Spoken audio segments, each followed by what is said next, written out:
The textile industry of Pakistan plays an important role in earning foreign exchange and providing employment to the country.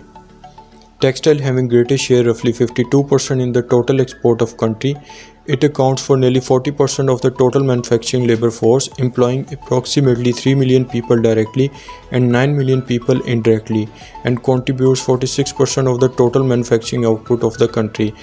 Textiles value added in the GDP is around 8.5%. Even with such a long mercantile history and contribution to the national economy, the firms in the sector on average remain small. This is evident from the industry low market capitalization of the only 8.3%.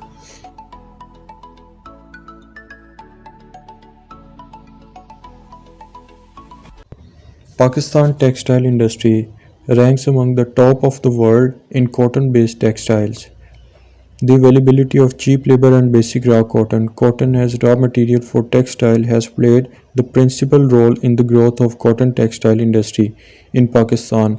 The textile industry is often considered the backbone of Islamic Republic of Pakistan economy. The Pakistan textile industry is the fourth largest cotton producer, sixth largest importer of raw cotton, and third largest consumer in the world. Some textiles look beautiful, but whatever the fabric, creating them requires massive amounts of energy, uses up vast quantities of resources, and often leaves huge volumes of waste. But the way you make textiles and what you do with the pollutants can often have a huge effect on how their production impacts on the environment. Coming up, we travel to Bangladesh's slums to discover just how polluting the textiles industry can be. We ask what different governments are doing to get the industry to clean up its act, and find out why building a £2 million water treatment plant is saving Axminster carpets a fortune. Keeping textile factories running requires vast amounts of energy and resources. In Bangladesh, the industry is dominated by cotton, and turning each tonne of cotton into finished fabric uses about 65,000 kilowatt hours of power and takes 250,000 litres of water. It's no surprise that almost 3/4 of the water is used for what are called wet processes. Things like washing, bleaching and dyeing. From inks to dyes to caustic soda and all sorts of alkalis and bleaches. Most of the wet processes in textile production involve potentially harmful chemicals. The result is that Bangladesh's textiles industries produce around 56 billion litres of contaminated water a year.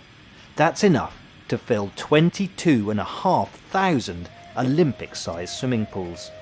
And if that water's allowed to leave the factory untreated, it can have a massive effect on the environment. The performance of textile sector remained under stress during the period as it declined by 0.3% against the meager growth of 0.5% during the same period last year.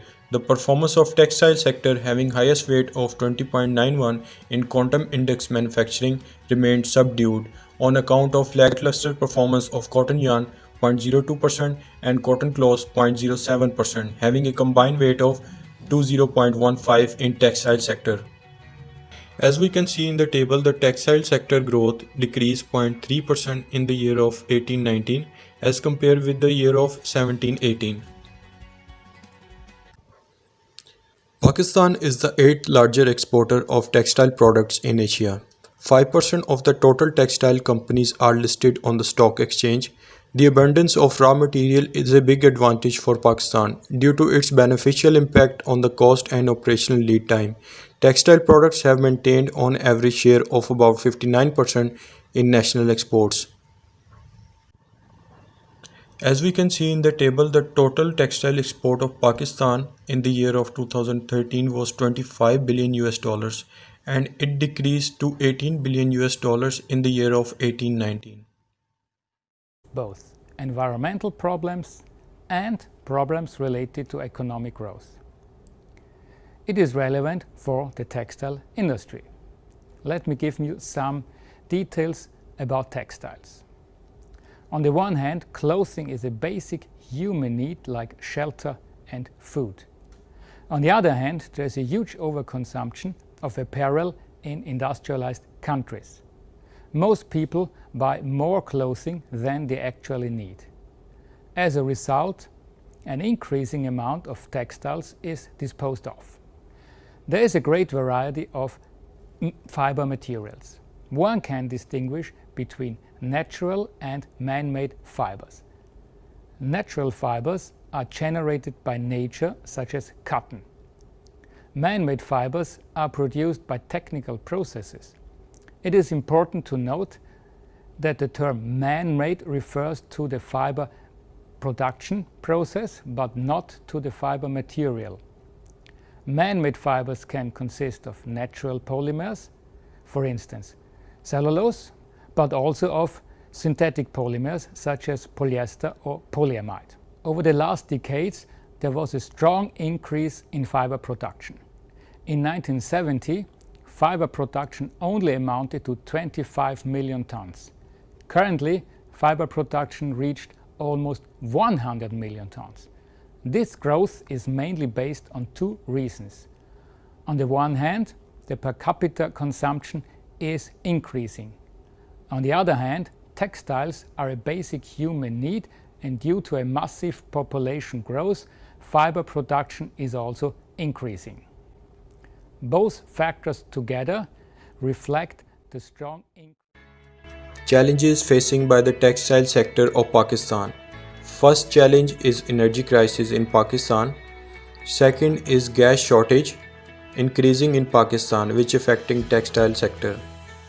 Third one is the unemployment rate increasing in Pakistan. Fourth is the technology advancement required in the sector of textile. Fifth one is the export performance of the industry is not up to the mark. And sixth one is the lack of new investment in the sector of textile.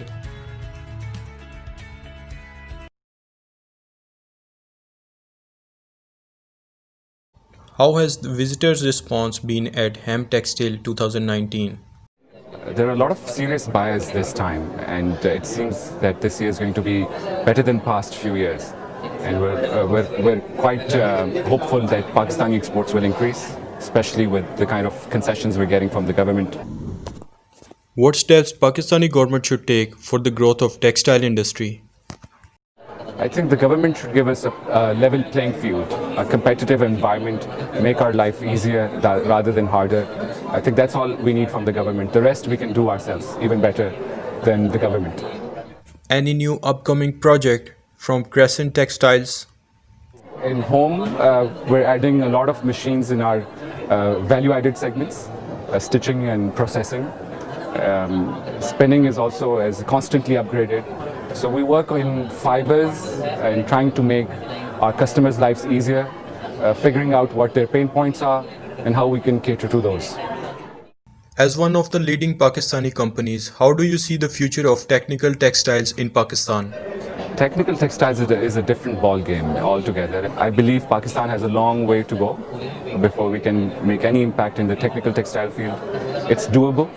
It requires a lot of institutional, universities and government support, and a lot of exposure to the markets, the right markets for technical textiles. So next 10 years, we should be looking at technical textiles coming up big time in Pakistan, inshallah.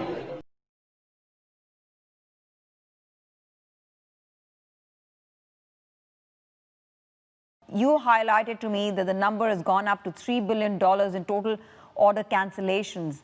Give us some more context to how badly is the industry hit and what sort of solution are you working with right now? It's been very hard dealing with all the emergencies because we've been facing cancellations every day on almost a minute-to-minute basis. Customers have been canceling, putting goods on hold, which makes our position very difficult because this is what we do. 84% of our economy depends on garments, and we have around 4,264 factories. So far, the number that you have is actually only reported by 1,035 factories. There's much more to come. And it's incredibly difficult because we are facing total uncertainty and what we do is we submit the export documents and then we get paid. If we don't get paid, we can't actually pay our workers. So it's difficult for us. So even getting through with March salaries are difficult. On top of it, the government has announced a fiscal package, which will take care of another 30 days, which won't come till about April. So my worry is what is going to happen to so many people, 4.1 million, that are engaged in the government sector and we're not being able to take care of